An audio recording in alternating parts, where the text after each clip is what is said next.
Netanyahu is in the White House right now, and Mr. Trump is pushing the chair in for him right there, as you can see, and I think that's interesting to pay attention to. A lot of people don't like the relationship between America and Israel, and this is just something that's putting a lot of people on edge. And one of the things that's interesting and to keep remembering is to remember that Mr. Trump said that we are going to take over Gaza, and apparently he is okay with that, and a lot of people that are living in Israel are also okay with that, which I think is very fascinating because they wouldn't let just anybody come in and take some of their land without a very, very trustworthy foundation between them and the Jewish people and whoever that is, and it happens to be Mr. Trump, so they put a lot of trust into him.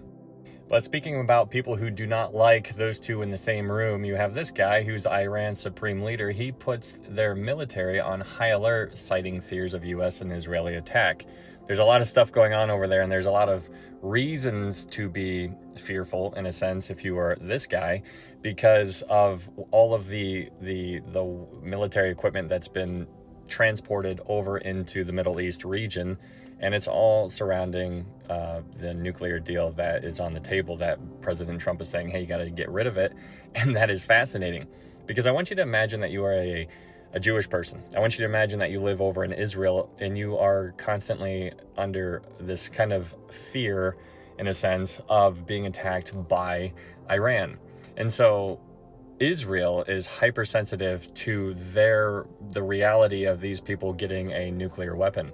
And so since they are very aware of that, what that means is that they would be very thankful for anybody who takes out or eliminates or does something to help get rid of that threat from their minds. Because over there in Israel right now, they have the Iron Dome, yes, but this is a very, very serious threat to the Jewish people. And so if there's somebody who emerges who can eliminate that threat from the Jewish people, then from a Jewish person's perspective, that person who eliminates that threat is going to be very highly respected among everybody that lives over there in Israel right now. And I think that's something to be sensitive to.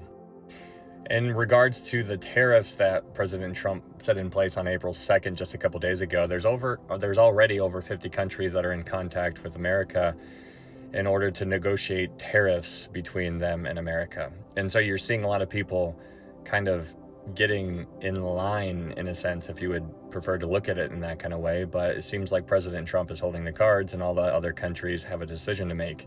And so it's interesting to see what's happening because Trump seems to be opening to negotiations with all the countries right now except for China, because China hit America back with higher tariffs. And President Trump just said today, which is April 7th, 2025, he just said today that he's like, if China doesn't get rid of those tariffs on America by tomorrow, April 8th, then he is going to hit China with 50% tariffs. And so you can see that he's not messing around. So he's either making eternal enemies, in a sense, or he is getting everybody in line and basically having them bow down to, in a sense, if you choose to look at it that kind of way. But then you also have the Ukraine delegation, which is going to be heading to the United States this week for mineral deal talks, which used to be off the table and now is back on the table. And so they tried talking some talk, but it doesn't seem like they're able to back it up right now. So they are back at the table with America, which is something to pay attention to. And right here, you're seeing, according to Zero Hedge, they're saying that transition from fiat to non-fiat is accelerating, and it's talking about gold and silver and how it's going all over the place. And so what this basically is saying is that this is setting the scene or the stage for a completely different currency, because we know that there's going to have to be, because Revelation 13 says that there's going to be, you're not going to be able to buy or sell unless you get the mark. And so if you just think about what a world looks like in order for you, like I want you to pretend you're in the tribulation right now, God forbid, but just pretend you're in the tribulation right now and you're like, hey, I want to go buy some milk.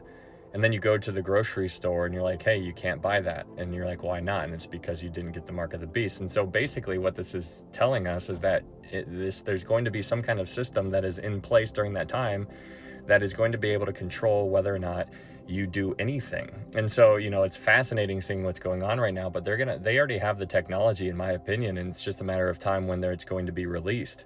And so if you remember that back in the, book of Zechariah and, the fall of Jerusalem in 70 AD, basically what that was, the reason why it was held off for so long was because God held his hand over them to protect them. And so he was restraining them, or whatever, restraining the evil, in Zechariah, I forget the chapter, but he breaks his staves and it's saying, all right, you want out? He's like, go ahead, you do you. And so when he broke his staves, that means he wasn't going to be protecting them anymore, which is basically when they got overran. And that was when the fall of Jerusalem. That's when it's described, and Zechariah prophesied about it and actually happened in 70 AD. And so that's really, really remarkable to see.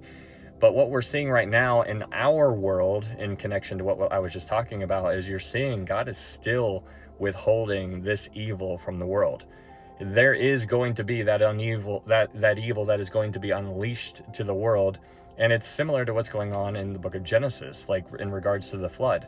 A lot of people were aware of the judgment. If you pay attention to Methuselah's name, it means his death shall bring. So people were aware that when he died, that there was going to be some kind of judgment that was released onto the world. And so, if you were living back then, you would be paying attention to Methuselah. You'd be like, oh man, please don't go outside, like you protect him at all costs. But what I'm saying is basically with everything that's going on back then and how God was covering them to a degree, and or restraining, if you will, before the flood, he's doing the same thing right now, and he is restraining this evil that we know is going to come upon the world at some time in the future. And you're seeing the stage being set for it with all of this kind of system that is about to be set up in place in a very, very real way, with a perfect ledger in place. And so when this perfect ledger is enacted, you're not going to be able to do anything without somebody being able to pay attention and document what you're doing, and it's going to be in real time. And this is why it's so significant to pay attention to what's going on in the world of AI, because of how fast it's ramping up. It's going bam, bam, bam, bam, bam, bam, bam. You can't even keep up with it anymore. We are unable to detect whether things are real or if they are AI right now. They did a couple tests before on whether or not they had a computer write something, and they just gave it a prompt, and they're like, hey, do this, and then the computer generated that prompt, and then all of a sudden they gave a handwritten letter by a computer and a handwritten letter written by a human, and they gave it to human beings to see which one they thought was actually the real one, which one was AI and which one was human. And 73% of the people who were involved in that study chose AI to be the human, which means that the AI is fooling humans, and that they have already surpassed, they already know how to think, they're already so far advanced. And so this is just so fascinating, guys. I want you to, this is crazy. What a time to be alive right now.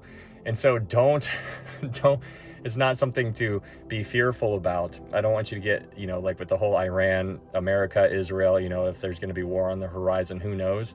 But God is on the throne, and that is something to always rest in. We need to rest in that fact, because he's never not been on the throne. Even if your world's falling apart, if my world's falling apart, he is still good.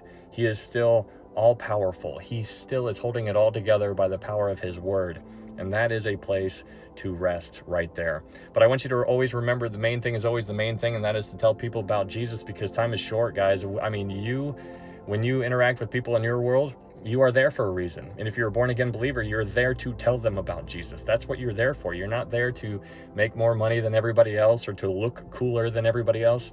If you're a born-again believer, your mission is to try to win souls. We are on a rescue mission down here. And so I'd encourage you to do that. And if you're afraid, then pray for boldness, because time is short, and you'll be glad you did. And so will they when they get to hug you when we are in eternity, when we step into eternity, which could be right around the corner.